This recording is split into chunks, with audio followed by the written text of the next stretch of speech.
A sometimes controversial board in Southern Indiana community gets dismissal letters from City Hall. 6 of the 7 members of the Vincennes Historic Review Board received letters from the mayor's office saying they no longer have their seats. News 10's Mike Grant has the story.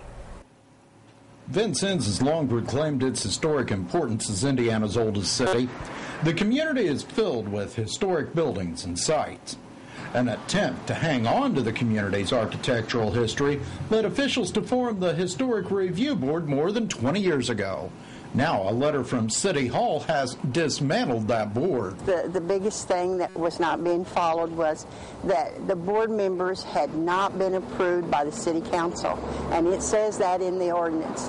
While the Historic District and the HRB have been encouraging restoration of homes like this one, critics say that they often stand in the way of the demolition or updating of dilapidated housing in the area. But that's something that the board members are not about to apologize for.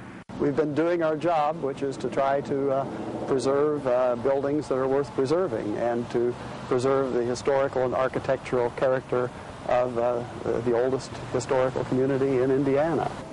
The historic district extends from the Wabash River out to cover more than 100 blocks. Council members say they are considering making the area smaller as part of its overall review. We're not trying to do away with our board. We want to make it sure that it's running good. The ordinance agrees with what they're doing. But until a new board is seated, no one will be doing anything with the buildings in the historic part of town. In Vincennes, I'm Mike Grant, News 10. And the City Council is expected to consider new appointments by Mayor Al Baldwin at one of its meetings in November.